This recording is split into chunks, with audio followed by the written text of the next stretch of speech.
Hey, how you doing? This is Pastor Purple. I haven't done a thought for the day in a very long time, so I thought I would today, as I was driving along and it was sunny and it was beautiful and it was crazy.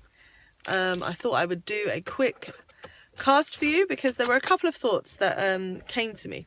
The first thought is that it is Autism Awareness Month and a friend challenged me to wear blue every day, so I'm having fun with that at the moment. But it's more than just wearing blue. The repetition of wearing blue obviously means something to autistic children, and it has meaning there. There is also the idea that colour has also got meaning. The fact that autistic children may be different and that you need to recognise that and maybe adjust the way that you act and behave around them to incorporate that. So those are all of the factors, and it made me wonder if we do that on an everyday basis. Do we actually look at the person in front of you and try and assess how to speak to that person, not how to judge them based on what you think they want, but actually to look at them and to respond to their needs? So that was the first thing that got me really thinking about this. The second thing is, on the way here I was listening to a podcast, and this podcast was talking about some stuff that had happened in America.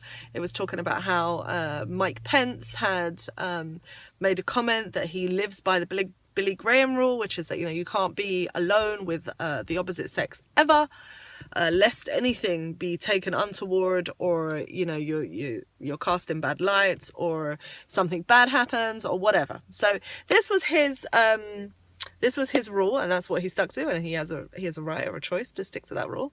And the guys were discussing this. It was all guy cast doing the podcast, and they were saying, but each person is so different. So even if you have a general stereotype of men or women, men being physically stronger, let's say that's your stereotype, actually there will be women who bodybuild and who are stronger than men, and there'll be men who are not particularly strong. So you still have to, even within a stereotype, even within a generalization, look at the individual. And of course, I'm a girl pastor, so the regular conversation is always, but surely girls can't do this. And I was thinking about it. And what one of the people on the podcast said was, actually, we need to stop judging individuals based on stereotypes.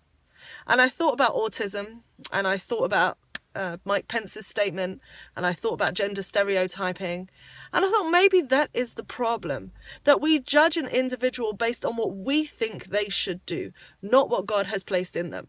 So we're not trying to understand them, we're not trying to get to know an individual. What we're doing is we're labeling them, making it thereby easier for us to deal with. So that brings me to my thought for today. If God created us unique in his image, is it not time that we start taking the time to get to know who God is? And in doing that, thereby then looking at how his spirit moves on other people.